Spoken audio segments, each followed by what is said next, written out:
2022 é ano eleitoral e as discussões sobre política já começaram a esquentar. Mas boa parte da população diz que não gosta de política, enxergam o assunto como algo ruim e distante. Outros acreditam ainda que política só se faz em época de eleição através do voto. Mas afinal, a política é limitada somente ao período de eleições? Para além do Palácio do Planalto, o Congresso Nacional e todos os poderes que conhecemos, onde mais a política está inserida? Para conversar com a gente sobre o assunto, convidamos o advogado especializado em Direito Eleitoral, Dr. William Freitas. Olá, Dr. William, muito obrigado pela participação. Olá, o prazer é todo meu, espero corresponder às expectativas de vocês. Bom, para a gente começar, doutor, quais significados são atribuídos à política? Bom, o termo política tem uma origem grega que identificavam como políticos as pessoas que moravam na polis, que seriam nas nossas atuais cidades, por óbvio que elas eram, em geral, muito menores, né? Então, esse termo vem daquelas pessoas que moravam nas cidades e que tomavam as decisões na Grécia Antiga, né? Então, esse é o termo, né, a origem do termo. Mas nós podemos dizer que política, né, pelo menos essa é a forma como eu compreendo, é a arte de conversar e buscar consensos para facilitar e possibilitar a vida em comum, né? Então você tem aquela política partidária referente a eleger os seus representantes, mas você tem a política no seu dia a dia. O ser humano, Aristóteles já dizia, é um ser essencialmente político. Ele busca conviver em conjunto com outros seres, não é? Se casando, formando famílias, formando grupos, e para isso é preciso que haja um consenso para que você possa conviver. Caso contrário, tudo seria resolvido por meio da violência, como acontecia com o homem na época das cavernas, né? E ao longo do tempo, com a evolução, a política é que permite isso. Essa arte de buscar o consenso, de conversar em vez de brigar e buscar aquilo que é comum a todos. E trazendo aí já para o Estado, né? Por exemplo, o Estado brasileiro, quando a sociedade chega a determinados consensos do que deve ser o modo de agir das pessoas, por exemplo, ela transforma aquelas normas morais em leis, né? Cria a Constituição para dizer como o Estado vai se organizar, como a sociedade vai se organizar, quais são os direitos das pessoas, quais são as garantias dos cidadãos, quais são os poderes do Estado e, principalmente, os limites, né, de ação do Estado para que ele não se sobreponha ao interesse das pessoas, até porque quem governa, governa em nome de todos, não é? Ou pelo menos implantando a posição da maioria, mas sempre com respeito às minorias. Né? Elas não podem ser discriminadas porque não fazem parte do grupo que tem um consenso maior. Sim, e doutor, é possível dizer hoje em dia que em tudo há política? É possível uma pessoa não estar ligada à política? Olha, eu entendo que não é possível as pessoas dizerem que não fazem política. Por quê?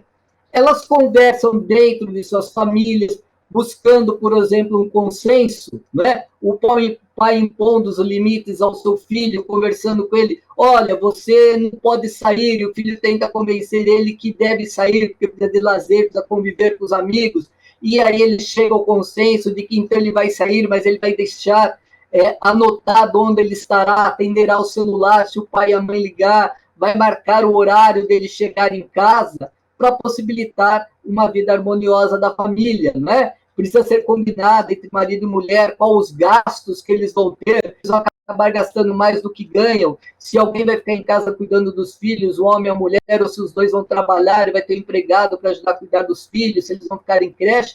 Quando você vai trabalhar numa empresa, você também precisa conversar e achar consensos para que você possa fazer o trabalho. Primeiro, decidir os rumos da empresa, ela vai fabricar automóveis, ou ela vai fabricar carros, ou ela vai fabricar aparelhos celulares, né?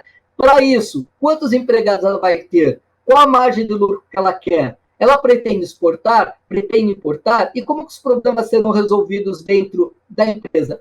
Tudo isso é uma forma de fazer política. Os pais podem fazer política se reunindo, por exemplo, no âmbito das escolas, né, dos seus filhos, para verificar se a escola tem os objetivos de educar, de ensinar os seus filhos, né? Por óbvio que a educação principal é dada dentro de casa, né? As crianças, né, os adolescentes e mesmo os adultos, eles vão para escolas para receber uma chamada educação formal, né? Mas aquelas regras de educação básica é dever dos pais, né? De entregarem aos filhos. Então, eu não vejo como não ter político o tempo todo, porque o tempo todo você tem que dialogar, buscar consenso, decidir quais rumos a sua família, a sua empresa, a sociedade, a faculdade, a escola vão tomar, né? Então, eu acho que não existe ser humano que não faça política,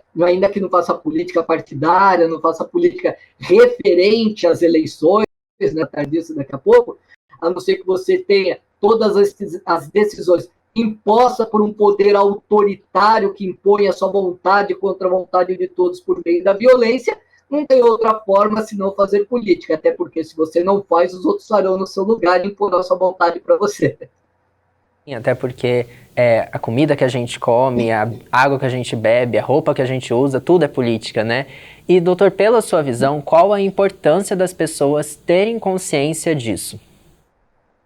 Bom, a importância é justamente essa, porque se o cidadão reclama do preço da comida, reclama do tipo de ensino que o filho recebe, se ele reclama que o salário dele é pequeno, se ele reclama que ele não consegue emprego, tudo isso só pode ser solucionado por meio da política.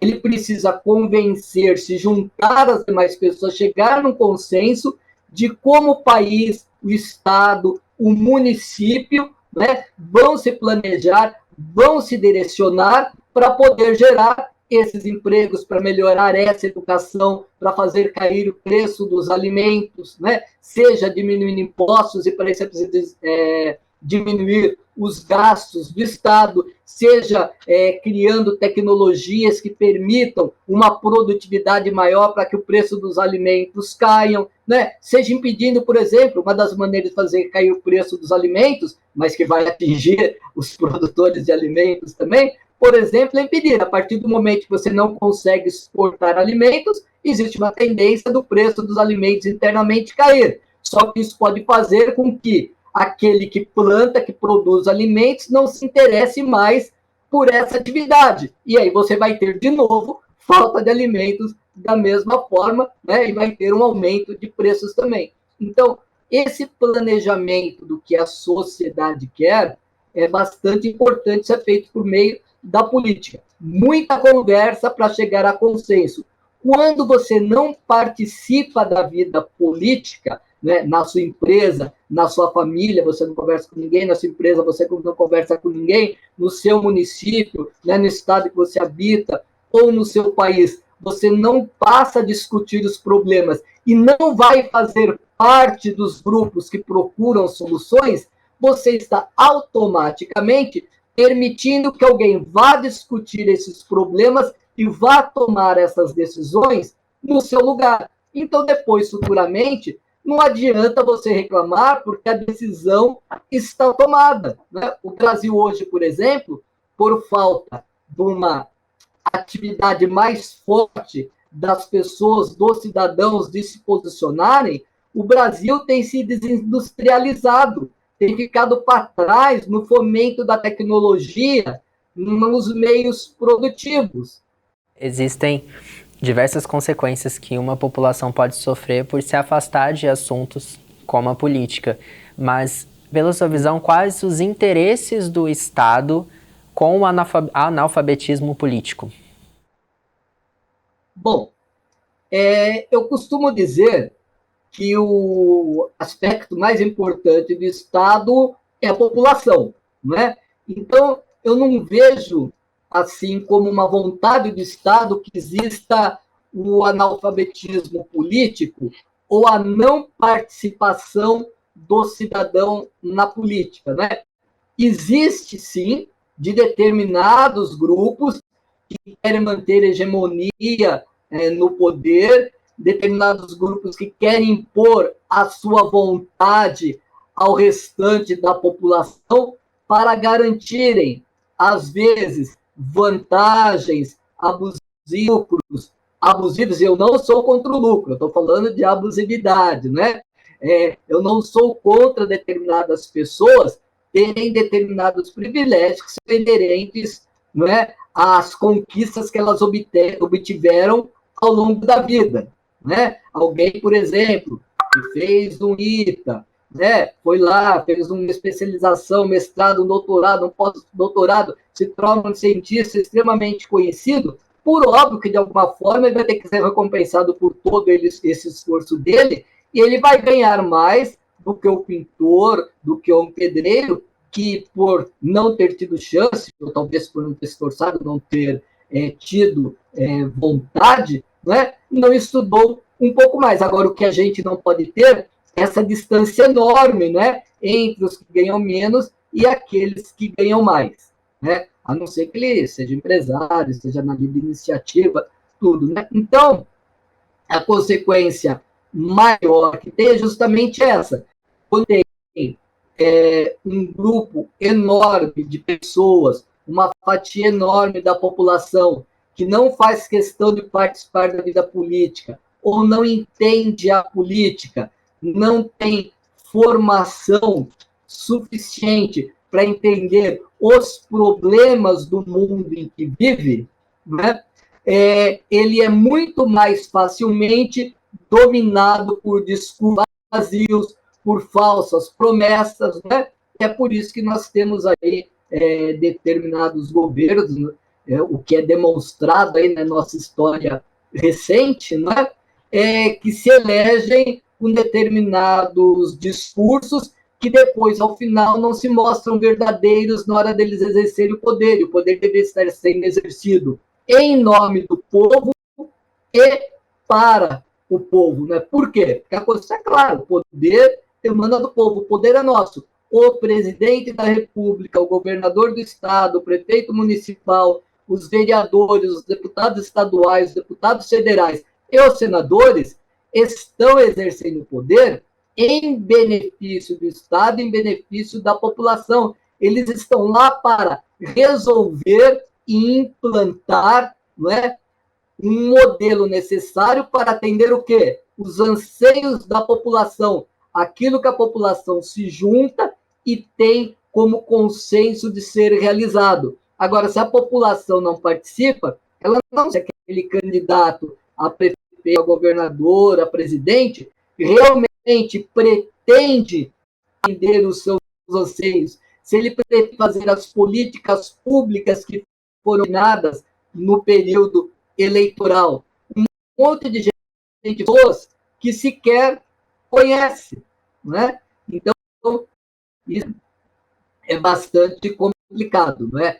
Você sempre tem um grupo dominante e um grupo dominado. Então, quando a população não se junta para fazer valer a vontade da maioria, criando consenso, né, entre si, determinados grupos acabam exercendo o poder, implantando as suas ideias, as suas convicções, e às vezes em detrimento do restante da população, né? Seja numa ponta, né? Ou seja, no outro extremo. Existem diversos interesses políticos em relação à oportunidade.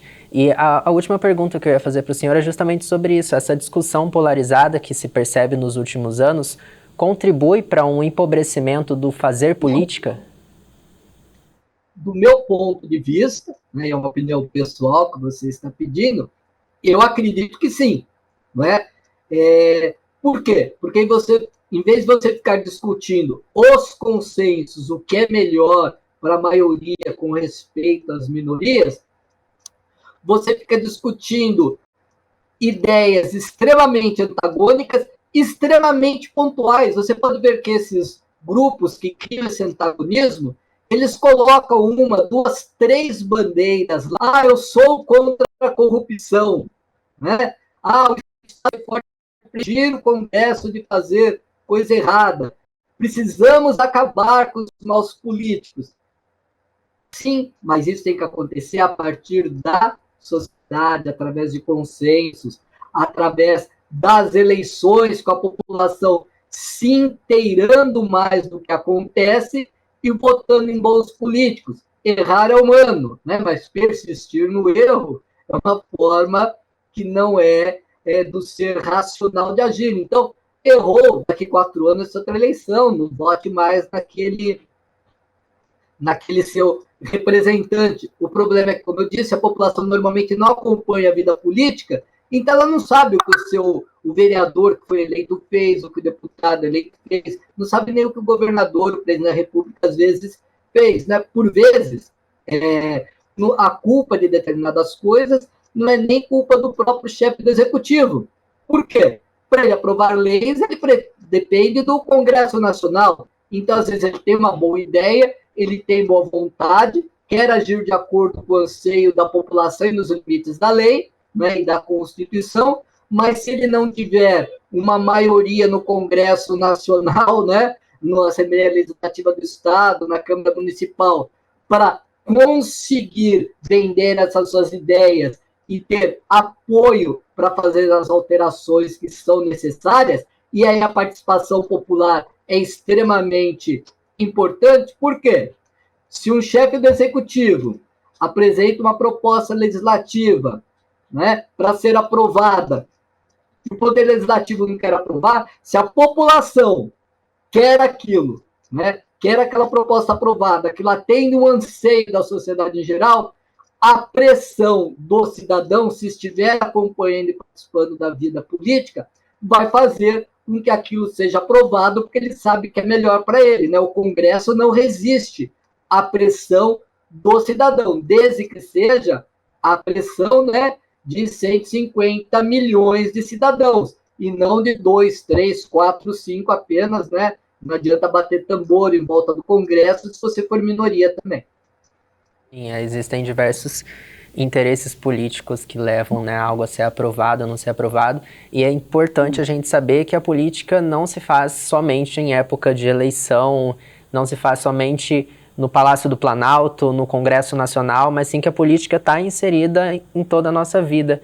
Doutor, muito obrigado pela participação. Eu que agradeço o convite, espero ter atendido os anseios de vocês que fizeram o convite e também das pessoas que forem assistir a esse vídeo depois. Muito obrigado, estou à disposição em outras oportunidades que precisarem. Bom, obrigado, doutor, obrigado você também que nos acompanhou até aqui. O Se Liga termina aqui e você pode rever o programa nas nossas redes sociais, no nosso canal do YouTube. Não se esqueça de acompanhar a TV Univap no Facebook e também no Instagram, @TV Univap. Até a próxima!